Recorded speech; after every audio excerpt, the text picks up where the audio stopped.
There are funny celebrities, and then there's Eddie Murphy, a man so naturally hilarious that entire interviews would completely fall apart the second he opened his mouth. The craziest part, most of the time he wasn't even trying to be funny. While other comedians carefully planned every joke, Eddie could casually say one sentence, imitate one celebrity, or react to one awkward moment, and suddenly the entire room would lose control laughing. From roasting Michael Jackson to completely breaking talk show hosts live on camera, Eddie Murphy created some of the funniest unscripted moments Hollywood has ever seen.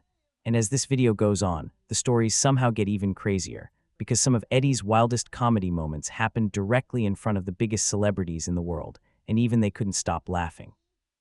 Nobody in Hollywood has ever mastered the art of turning a normal conversation into complete chaos quite like Eddie Murphy, and what made it even more unbelievable was that it almost never looked intentional. While most comedians carefully structured their punchlines, built tension, and waited for the perfect comedic payoff, Eddie could casually say one sentence, raise an eyebrow, and completely destroy an entire room with laughter. His humor never felt mechanical or rehearsed. It felt spontaneous, reckless, and alive. Watching Eddie Murphy perform felt less like watching a stand-up act and more like watching somebody weaponize instinct in real time. By the early 1980s, Eddie wasn't just becoming famous, he was becoming unavoidable. At only 19 years old, he joined Saturday Night Live during one of the most difficult periods in the show's history. Ratings were collapsing, critics believed the golden era was over, and the series desperately needed a new star. Then Eddie Murphy arrived and changed everything. Within a remarkably short period, he became the face of the entire show. His sketches instantly became the moments audiences talked about the next morning. Characters like Buckwheat, Mr. Robinson, Gumby, and Velvet Jones didn't just become popular television bits, they became part of American pop culture itself. That rise happened incredibly fast. By the time Eddie was in his early 20s, he had already become one of the biggest comedians in the country. His stand-up specials, especially Delirious and Raw, exploded into cultural events. Raw alone became one of the highest-grossing stand-up comedy films ever released, earning tens of millions worldwide at a time when stand-up comedy films rarely achieved mainstream blockbuster success. Eddie wasn't simply performing jokes anymore. He was redefining what a comedy superstar looked like. And the secret behind all of it wasn't just confidence. It was precision. Eddie Murphy understood rhythm in comedy the same way elite musicians understand rhythm in music. He knew exactly when to pause, exactly when to switch voices, and exactly how long to let silence sit before detonating the next joke. That timing is what separated him from almost everyone else in entertainment. Other comedians chased punchlines. Eddie controlled energy. One of the funniest examples of this was the way he talked about Michael Jackson. Eddie understood something most people at the time couldn't fully comprehend. Michael Jackson wasn't operating on normal celebrity levels. By the mid-1980s, Michael had become arguably the most recognizable human being on Earth. Albums like Thriller had shattered records globally, selling tens of millions of copies and transforming him into a cultural phenomenon unlike anything music had seen before.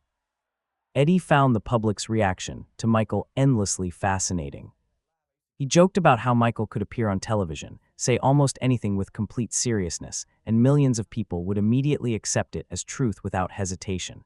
Eddie exaggerated the way people defended Michael, portraying him almost like a mythical figure instead of a human being. "Michael's special," he'd say in that exaggerated tone. "He's pure, he's wholesome." And audiences instantly collapsed laughing because Eddie wasn't just making fun of Michael.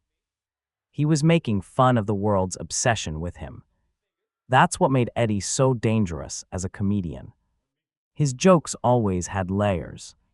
On the surface, he was mocking celebrities. Underneath that, he was exposing how society treated fame itself. And no matter how outrageous the joke became, Eddie somehow kept it charming instead of cruel. Even legendary comedians recognized how rare that skill was. Eddie once spoke about the feeling of making Richard Pryor laugh. At the time, Pryor was widely considered the greatest stand-up comedian alive, a revolutionary figure who had changed comedy forever with his honesty and fearlessness. For Eddie, hearing Richard laugh wasn't just validation. It was approval from the highest level possible. When Pryor reacted to Eddie's material with that explosive log of his, Eddie knew he had reached a level very few comedians ever achieve. And what's incredible is that Eddie accomplished most of this before the age of 30. That kind of dominance almost never happens in entertainment history. Even in his earliest stand-up performances, Eddie carried himself differently. There was no hesitation in him. He walked onto stage with the energy of someone who fully believed he was the funniest person in the building.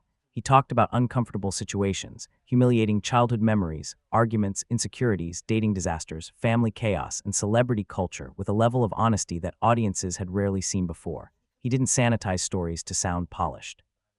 He made them feel raw and real. That honesty became one of his greatest weapons.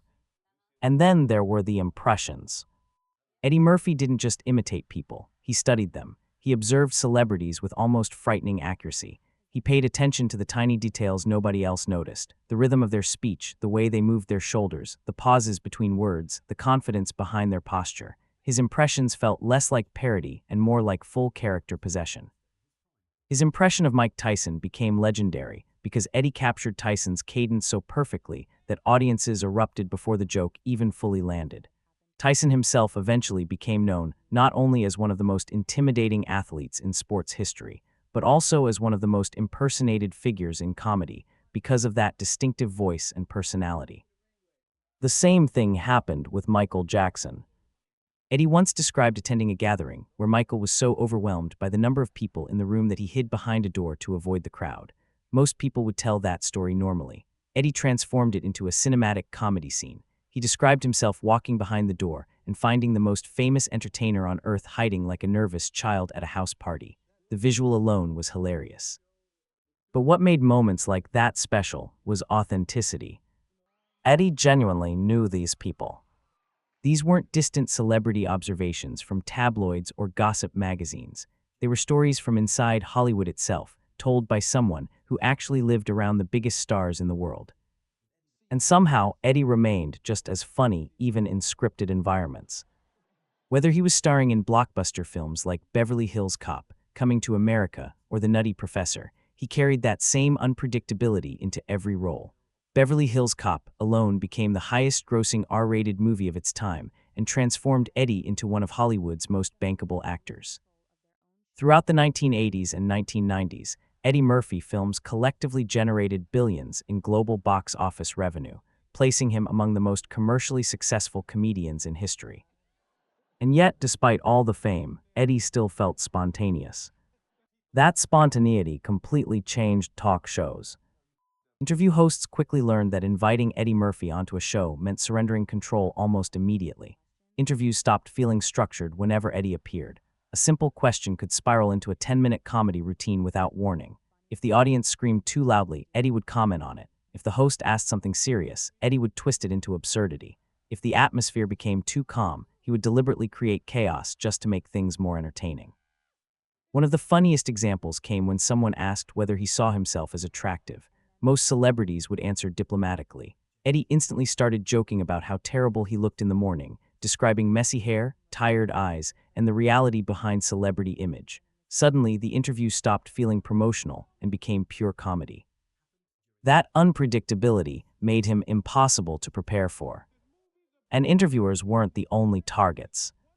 Eddie's roasting ability became legendary because he understood balance. When he joked about filmmaker Spike Lee looking like a cricket, the joke landed because Eddie balanced mockery with genuine admiration. He praised Spike's brilliance while simultaneously humiliating him with perfect timing. Audiences laughed because the joke felt playful instead of malicious. That balance mattered. Eddie rarely sounded hateful. He sounded fearless. And then he'd immediately turn the joke on himself. He openly discussed growing up with embarrassing nicknames like Big Nose Ed, talking about childhood insecurities in ways that made audiences relate to him. He joked about his hair refusing to cooperate, about kids mocking his appearance, about girls denying they liked him. But instead of sounding bitter, he turned those memories into performance art. That self-awareness made his comedy stronger. Because audiences trusted comedians who were willing to laugh at themselves too. Even ran. Dom encounters became unforgettable in Eddie's hands. Someone once told him he looked like buckwheat, and Eddie described the moment with such vivid detail that audiences felt transported into the scene themselves. He recreated the expressions, the pauses, the confidence of the stranger delivering the insult. Eddie didn't simply tell stories, he performed them. And underneath all of it was extraordinary natural talent. Before Hollywood, before the millions, before global fame, Eddie was already winning talent shows performing impressions of Stevie Wonder and Muhammad Ali. Even as a teenager, people could already see something different in him. That talent eventually created one of Hollywood's most famous celebrity friendships, Eddie Murphy and Michael Jackson. Despite constantly joking about Michael, Eddie later explained that none of it came from cruelty. In fact, he deeply respected him. Their friendship became so well known that Michael personally invited Eddie to appear in the music video for Remember the Time in 1992, a massive short film directed by John Singleton and featuring stars like Iman and basketball legend Magic Johnson. At the time, music videos were becoming cinematic events, and Remember the Time was one of the most ambitious productions ever attempted in music television. But even on a set filled with elaborate costumes, dancers, visual effects, and enormous production crews, Eddie still managed to become the funniest person there. During filming, Eddie got startled by one of the trained animals and instantly launched into an improvised rant about survival instincts. He joked that people raised in different environments reacted differently to danger. According to Eddie, someone raised in Brooklyn runs immediately, while others freeze in place pretending to stay calm. The cast reportedly lost control laughing, including Michael himself. That ability to create comedy from absolutely nothing followed Eddie everywhere, even during major award speeches. One of his most talked about moments in recent years came when he joked about having a 3-step blueprint for success: pay your taxes, mind your business, and keep certain people's names out of your mouth. The audience exploded because Eddie understood tension better than almost anyone alive. He knew exactly when people expected seriousness, and he knew exactly how to break that seriousness at the perfect moment. And somehow, even Eddie Murphy's laugh became iconic. If you grew up watching him, that laugh is instantly recognizable. It became such a famous part of his identity that people eventually started associating it with Eddie more than the jokes themselves. Eddie later admitted that he intentionally stopped laughing that way because audiences became obsessed with it. Imagine being so culturally recognizable that people question whether your natural laugh is even real. That actually happened. Eddie once described a fan approaching him at a hotel and seriously asking whether his laugh had been created by computers. Eddie was stunned into silence, and somehow, the mere retelling of that bizarre interaction became hilarious because of the disbelief in his reaction. That's the strange reality of being Eddie Murphy. Even his involuntary reactions became part of pop culture history. Even his smallest habits became recognizable worldwide.